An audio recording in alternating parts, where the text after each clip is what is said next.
South India shopping mall the wedding మంత్ర సరికొత్త wedding collection south India shopping mall.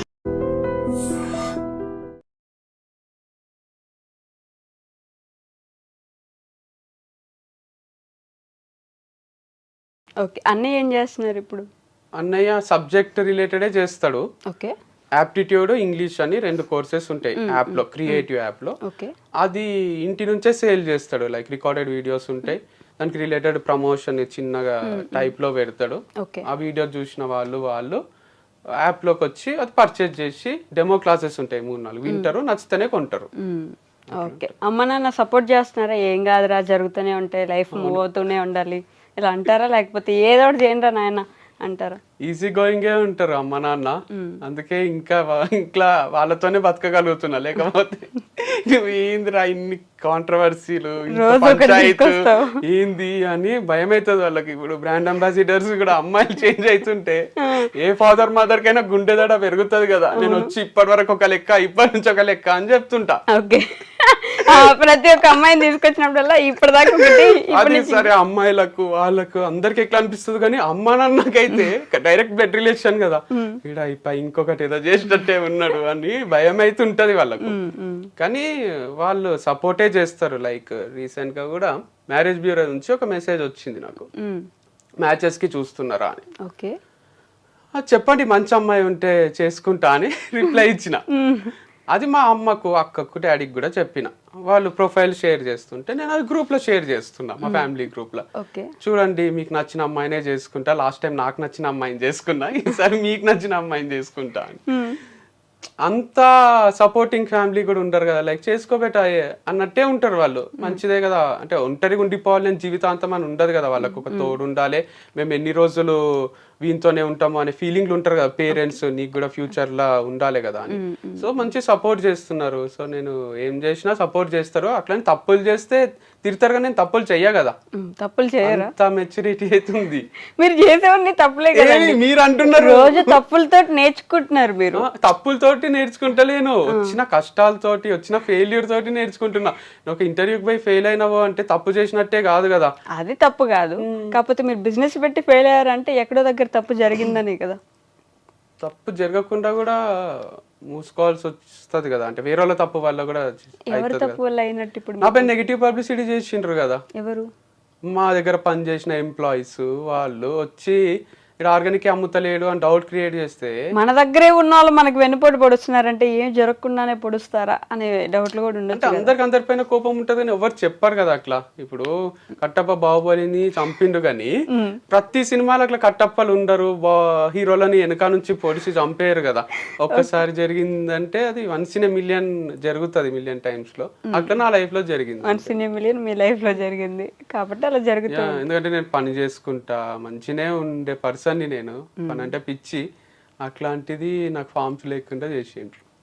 అయ్యో, మీరు అన్ని పాత మెమరీస్ గుర్తు చేసి బాధ పెడుతున్నారు. నేను బాధ పెట్టలేదండి, అడిగే క్వశ్చన్స్ అట్లా ఉన్నట్టున్నాయి. ఎందుకంటే ఫస్ట్ మ్యారేజ్ గురించి నేను అడగలేదు అసలు, మీరే చెప్పారు. నేను అసలు మీ మ్యారేజ్ గురించి కానీ ఇంకెవరి గురించి కానీ నేను అడగలేదు. మీరు అన్ని క్లోజ్ అయిన వాటి గురించి అడుగుతున్నారు. మీరు ఇప్పుడు జరిగే ప్రమోషన్స్ గురించి, అరే మీ లైఫ్ బాగుంది కదండి, మీరు మంచిగా బయటకు వచ్చిండ్రు, ఇట్లా అంటలేదు. నేను ఆ ఫస్ట్ పాయింట్ నేను అది చెప్పా. మీరు మళ్ళీ ఇట్లా పడిపోయి కూడా మళ్ళీ లేస్తున్నారండి. మీరు బయటకు వచ్చి ఇప్పుడు మీరు అట్లెందుకు అయింది, ఇట్లెందుకు అయింది, ఇది ఎందుకు అయింది అంటున్నారు. ఇప్పుడు ఇక్కడ నుంచి ఇక్కడ దాకా వెళ్ళినప్పుడు చచ్చిన పాముని ఇంకా చంపుతున్నారండి మీరు. చెప్పండి. ఇక్కడ నుంచి ఇక్కడ దాకా వెళ్ళినప్పుడు ఈ మధ్యలో ఏం జరిగింది అనేది కూడా జనానికి ఒక ఇంట్రెస్ట్ ఉంటది కదా. ఏం జరిగితే మళ్ళీ ఇక్కడ నుంచి ఇక్కడికి వెళ్ళగలిగారు, ఇక్కడ నుంచి ఇక్కడ దాకా వచ్చారు, ఆ ఇంట్రెస్ట్ ఎలా జరిగింది అనేది మాత్రమే తెలుసుకోవాలి. నేను చెప్తా. యాక్చువల్గా డిప్రెషన్ అనేది అందరికీ వస్తుంది. మనం ఏం చేస్తామంటే అది మనల్ని కంట్రోల్లోకి తీసుకునే దగ్గరికి తీసుకొస్తాం. దాన్ని మన కంట్రోల్లోకి తెచ్చుకోవాలి, కానీ దాని కంట్రోల్లోకి మనం పోరాదు. అది వచ్చి తలపైన తాండవం చేస్తుంది, ఆడుకుంటది మనతోని. అస్సలు ఇంట్లో నుంచి బయటికి కదలనియది, ఎవరితో మాట్లాడనియది, ఏడుపు వస్తుంది. దీపికా పడుకోనికి అయింది అట్లా, లవ్ ఫెయిల్ అయ్యా మరి ఎందుకో తెలియదు కానీ ఆమె ఇంట్లోనే ఉంటూ డిప్రెషన్ లోకి పోతాం. అందరికీ చెప్పింది ఇది నార్మలే, సైక్రియాటిస్ట్లని సైకాలజిస్ట్లని కలవండి, ఇట్స్ ఓకే అని. సో నాకు కూడా అంత డిప్రెషన్లో వచ్చిన రోజులు ఉన్నాయి. నేను దాన్ని కంట్రోల్లోకి తీసుకొనియను. అంటే అది వచ్చి నాకు తెలుసు అది డాన్స్ చేస్తుంది అని, మనతోనే ఉంటది దయ్యం లాగా. ఒక ఫోటోను ఒక మూవీ ఉంది, దాంట్లో భుజం పైన దయ్యం కూర్చుంటది, వానికి హెవీగా ఉంటది. మనకు కూడా అట్లా వచ్చి డిప్రెషన్ కూర్చోనికే ట్రై చేస్తుంటది కానీ దయ్యం లాగా. మనం దానికి ఆ ఛాన్స్ ఇయ్యరాదు. మంచిగా ఫ్రెండ్స్ తో తిరగడము, ఫ్యామిలీతో టైం స్పెండ్ చేయడము, మ్యూజిక్ వినడము, బుక్స్ చదవడము, క్రికెట్ ఆడడము, చూడడము, ఇట్లాంటి వాటికి మనం అడిక్ట్ అయినాం అనుకోండి, గుడ్ హ్యాబిట్స్ ఉంటాయి, అప్పుడు దాంట్లోంచి బయటికి రావచ్చు. నిన్న వచ్చింది లో ఫీలింగ్ నాకు, మీ ఇంటర్వ్యూ ఈ రోజు కదా, నిన్న ఈవినింగ్ వచ్చింది. నేనేం చేసిన, మ్యాడ్ స్క్వేర్ చూడలే, థియేటర్ లో పెట్టుకొని కూర్చున్నా, ఇంత హైలైట్ కూడా తీస్తారా ఆ మూవీ అనిపించింది. మ్యాడ్ నచ్చింది నాకు, మ్యాడ్ స్క్వేర్ నచ్చింది.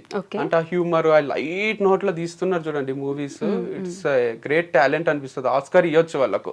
మనం ఎట్లాంటి వాటికి ఇస్తామంటే యానిమేటెడ్ మూవీస్ కో ఇంకోటో అట్లా ఆలోచిస్తాం, కానీ ఇది కూడా చాలా కష్టం ఇట్లా తీయడం.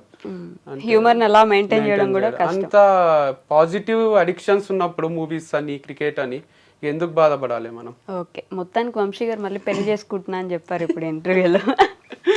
చెప్పారు కదా, చేసుకుంటున్నా అని కాదు, చేసుకోవడంలో తప్పేముంది అని. తప్పులేదు, ఫస్ట్ టైం తప్పులేదు, మీరు చేసుకుంటున్నారని చెప్పారా అని అడుగుతున్నాను నేను. అంతే, చేసుకోకపోతే అయితే అవుతుంది, సో చేసుకుంటారు. మంచి అమ్మాయి ఉంటే చేసుకుంటా. వాళ్ళే మెసేజ్ చేస్తున్నారు మరి, ఇంట్రెస్టెడా అని.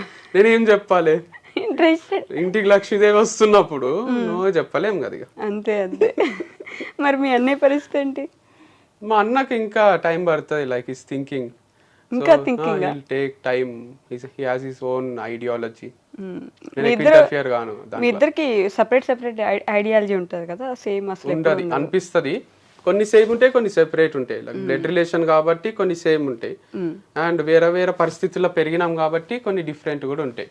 ఓకే, వదిలేసిపోయినారు కదా మీరు, అంటే సపరేట్ గా ఉన్నప్పుడు ఐడియాలజీలో కూడా మా అన్నకి యాప్టిట్యూడ్ అనే సబ్జెక్ట్ నరాల్లో ఉంది, నాకు లేదు.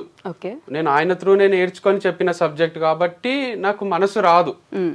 కానీ నాకు ఈ స్టోరీ టెల్లింగ్ ఇవన్నీ చిన్నప్పటి నుంచి ఇష్టం. స్టేజ్ ఎక్కడం, మాట్లాడడము, అంత గుర్తింపు అని, ఇదని అదని ఇష్టం కాబట్టి దీంట్లో మనసు వస్తుంది నాకు స్టోరీ చెప్పడంలో. సో అది చేసిన.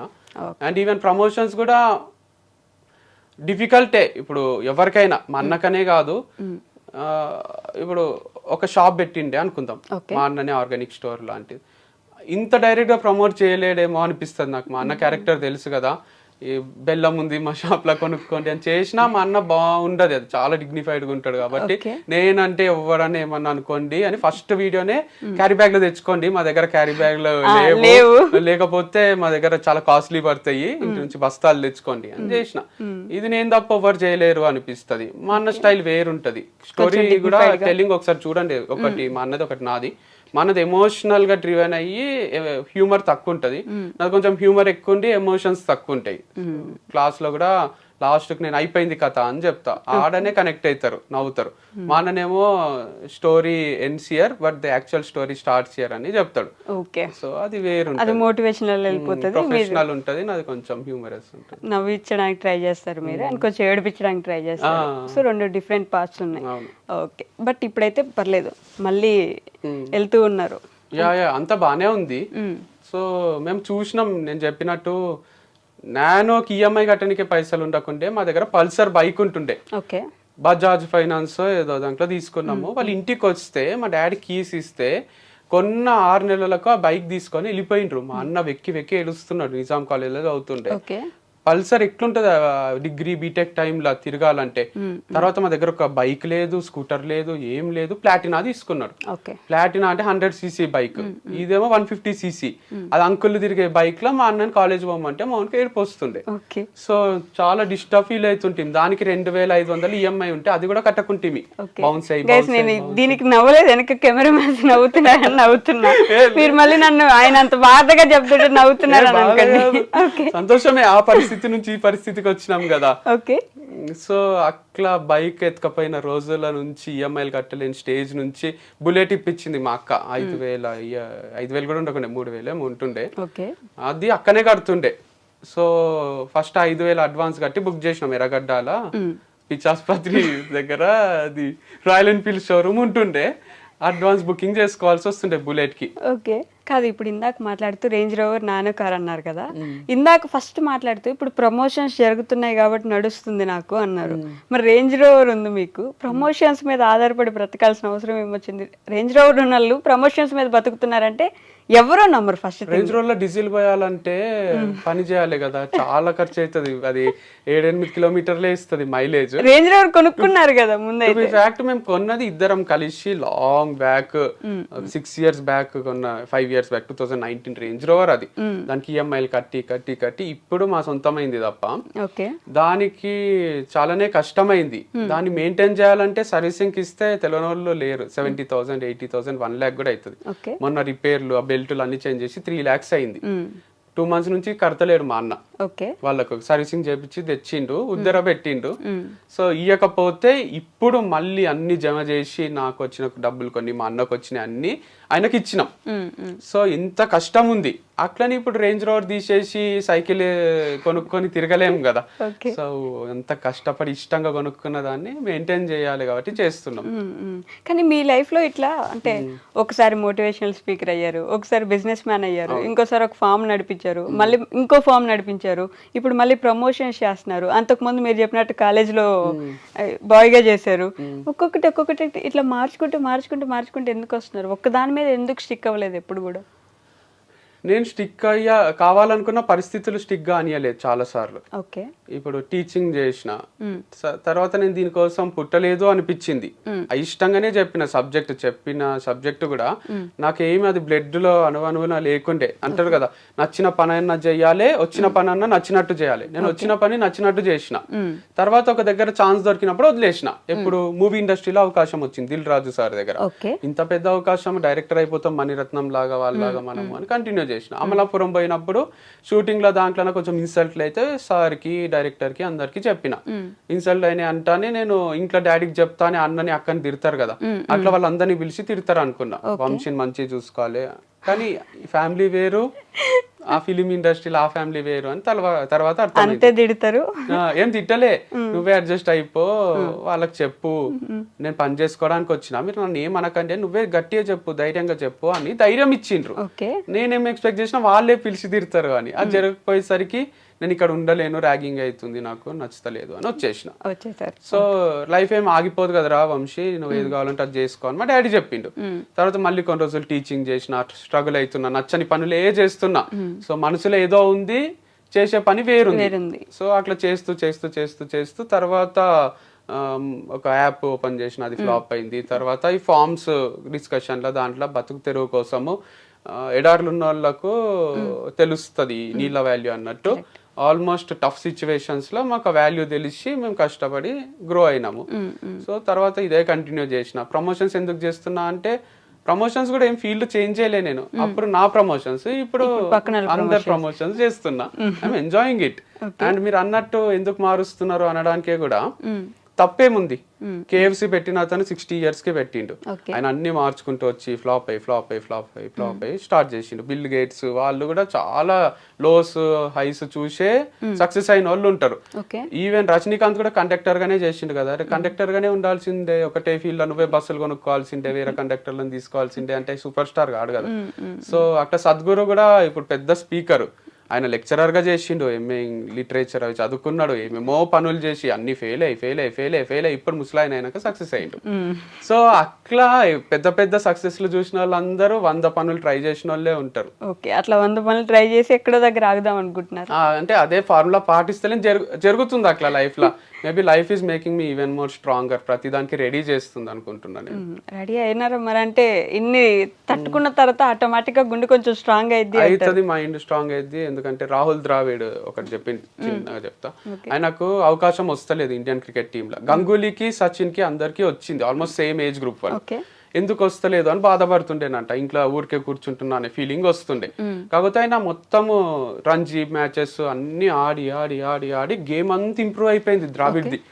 పెద్ద స్పిన్నర్స్ కి, ఇండియాలో ఫాస్ట్ బౌలర్స్ కి అందరికి ఆడి, షేన్ వాన్ కి, బ్రెట్లీకి, మెగ్రత్ కి అందరికి కూడా ఈజీగా ఆడుతుండే. షోయబ్ అఖ్తర్ బౌలింగ్ వేస్తే కూడా డిఫెండ్ చేస్తుండే. అందరు ఇరిటేట్ అవుతుండ్రి, ద్రావిడ్ ఉన్నాడా అని అడుగుతుండ్రి ఇంటికి వచ్చి. ది వాల్ అని అందుకే పేరు వచ్చింది ద్రావిడ్ కి. అట్లా ఎందుకు జరిగింది అంటే, ఆయన 5 years డిలే అయింది ఆయనకి ఇండియా క్రికెట్ టీమ్ కి సెలెక్ట్ కావడం. Okay. ఆ 5 years లో అన్ని నేర్చేసుకున్నాడు ఆయన టెక్నిక్స్, ఎట్లా డిఫెండ్ చేయాలి, ఎట్లా కొట్టాలి, ఎట్లా వికెట్ కాపాడుకోవాలని. సో సచిన్ కి గంగూలీకి హెల్ప్ గాంధీ ద్రావిడ్కి అయ్యి, సచిన్ అంటే ఎంతమంది ఫ్యాన్స్ ఉంటారో సచిన్ గెలిపిస్తాడో అనే నమ్మకం అది వేరు. కానీ సచిన్ అవుట్ అయినాక కూడా ఇంకా నమ్మకం ఉండాలంటే వచ్చి ఇంటికి వచ్చి అడుగుతుండ్రి ద్రావిడ్ ఉన్నాడా, అమ్మయ్య ద్రావిడ్ ఉన్నాడు చాలు, అంటే ద్రావిడ్ ఉంటే లాస్ట్ వరకు ఉంటాడు, ఏదో ఒకటి చేస్తాడు అనే ఫీలింగ్. సో అట్లా డిలే అవుతుందేమో కానీ it's making me even more perfect. Life అనే గేమ్ ని ఈజీగా ఆడేటట్టు చేస్తుంది. ఓకే, కాదు మీకు ఈ కథలు చెప్పడం లేదంటే ఇంకెక్కడో స్టోరీస్ చెప్పడం బాగా అలవాటు కదా, ఈ మోటివేషనల్ స్పీకింగ్ లాగా వెళ్ళేసి ఎక్కడదో ఎప్పుడుదో జరిగిన స్టోరీ ఒకటి చెప్తే కొంచెం మోటివేట్ అవుతారు జనం. అవును, కానీ అదే పనిగా చెప్పడం కూడా కాదు. It's like my brother sister కి చెప్పినట్టే ఇది. వినే వాళ్ళకి కూడా ఇంటర్వ్యూ ఊరికే చూస్తే ఏమొస్తుంది, వాళ్ళకు ఉపయోగపడే విషయాలు ఏవో ఒకటి చెప్పాలి కదా. నేను పోయి ప్రిన్సిపల్స్ ని కలుస్తుంటే మా మామ భరత్ మామ అని రంజోల్ జైరాబాద్ దగ్గర ఉంటాడు, ఆయనతో కూర్చుంటే టైమే తెలియదు మాకు. సో ఆయన కొన్ని విషయాలు చెప్తాడు, మాకు ఇక లైఫ్ టైం యూజ్ అయితే అవి. అట్లా కొందరు పర్సన్స్ ఉంటారు లైఫ్ లో. ఈవెన్ మా డాడీ కూడా చాలా సార్లు చాలా విషయాలు చెప్పిండు. నిన్న పూరి జగన్నాథ్ గారిది వింటుంటే, మనము ఏదో అనుకుంటున్నాము, మనం మార్స్ లో పోయి ల్యాండ్ కొంటామా, ఈడ ఎందుకు కొన్ని ఏదో ఫీల్ అవుతున్నారు, మనం వదిలేసే పోవాల్సి వస్తుంది కదా అని ఒక కాన్సెప్ట్ చెప్తుండు. మా ఫాదర్ కూడా అట్లనే చెప్తారు, లైక్ రెంట్ కి వచ్చినాం, మనము రెంట్ కట్టేసి ఉంటున్నాము, మనం ఏదో ఒక రోజు చనిపోవాల్సిందే, భూమి మీద రెంట్ కడుతున్నాము, 1000 ఏళ్ళు బతకం, మనము 2000 ఏళ్ళు బతకము, సో ఈజీ తీసుకోండి, అందరు వెళ్ళిపోవాల్సిందే అన్నట్టు మాట్లాడుతుంటాడు. నేను కూడా దిల్ రాజు సార్ దగ్గర ఆఫర్ వదిలేసినప్పుడు కొటేషన్ రాసింటి, ఆ మూమెంట్ కి బాధ కావద్దని. ఏమున్నోడు ఏం లేనోడు ఇద్దరు చచ్చిపోతారు. ఏమున్నోడు అంటే ఏఐఎం ఇంగ్లీష్ లా, ఏమున్నోడు గోల్ ఉన్నోడు, ఏం లేనోడు అంటే తెలుగులో ఏం, ఏం లేనోడు అంటే ఒక గోల్ ఒక అంబిషన్ లేనోడు, ఉట్టిగా బతికేస్తున్నాడు, ఏదో సాధిద్దామని సాధించినోడు, అన్ని చేసేటోళ్ళు ఇద్దరు చచ్చిపోతారు. నీకెందుకు బాధ, లైట్ తీసుకో, లైఫ్ అనేది ఏం పర్మనెంట్ కాదు, ఇట్స్ టెంపరీ అని. But it's like you know goal ఉండడమే బెటర్. మెచ్యూరిటీతో పాటు అవి కూడా అర్థమవుతున్నాయి. సో గోల్ లేకుంటే ఎట్లా బతుకుతున్నాం, ఏం బతుకుతున్నామో అర్థం కాదు. రోజు ఫుల్ బాటిల్ తాగి పండుకోబుద్ది అవుతుంది, అది తప్పు కదా, లివర్ ఖరాబ్ అవుతుంది, మనకి ఎఫెక్ట్ మన ఫ్యామిలీ మెంబర్స్ కి. కానీ ఒక సైడ్ మీరు అన్నట్టు నిజంగానే మోటివేట్ అయ్యే వాళ్ళు ఉంటే, ఇంకో సైడ్ మా తలనొప్పి వచ్చాడు ఏదో ఒకటి చెప్తాడు మళ్ళీ ఇప్పుడు అనుకునే వాళ్ళు కూడా ఉంటారు నాకు తెలుసు. కానీ నీడ్లున్న వాళ్ళకి చాలా హెల్ప్ అవుతుంది లేండి, మంచి మాటలు, మంచి విషయం చెప్పడము. వాళ్ళకు లైఫ్ మొత్తం చేంజ్ అయ్యే ఛాన్సెస్ కూడా ఉంటాయి. సో నవ్వుతూ ఉండాలి, ఎనర్జెటిక్ ఉండాలి. సో ఫెయిల్ అయినా ఏం కాదు, ఎండ్ ఆఫ్ లైఫ్ కాదు అనేది ప్రాక్టికల్ గా ప్రూవ్ చేస్తున్నా కదా నేను. అంటే చెయ్యాలని ఇవన్నీ చేస్తలేను, కానీ చాలా టఫే. Company fail, marriage life fail, love fail, ఇది అది అని కాదు, అన్ని ఫెయిల్యూర్ చూసి కూడా పొద్దున్న లేస్తా, తింటా, పని చేసుకుంటా, బతుకుతా, ఒక అకౌంట్ ఉంది, కార్ ఉంది, అన్ని మెయింటైన్ చేయగలుగుతున్నా, అన్ని చేయగలుగుతున్నా, చచ్చిపోతలేను, బాధపడుతూ ఇంట్లోనే కూర్చుంటలేను అంటే మీరు ఎందుకు ఫీల్ అవుతున్నారు? చిన్న చిన్న వాటికి ఎగ్జామ్ లో ఫెయిల్ అయినాము, లైఫ్ లోనే ఫెయిల్ అయినా కదా, బట్ స్టిల్ నేను లివింగ్ ఎగ్జాంపుల్, మొత్తం ఫెయిల్ అయ్యి కూడా సక్సెస్ కదా. ఫెయిల్ అయ్యితో కూడా ఉండిపోవడం వేరు, ఇట్లా లేచి మళ్ళీ బయటకు వచ్చి ఏదో ఒకటి ట్రై చేయడం వేరు. అదే నేర్పిస్తారు కదా, పడడం ఫెయిల్యూర్, లేవడం సక్సెస్ కదా. కరెక్ట్. సో అది అర్థం చేసుకుంటే అందరూ ఫాలో కావాలి ఈ రోజే నన్ను.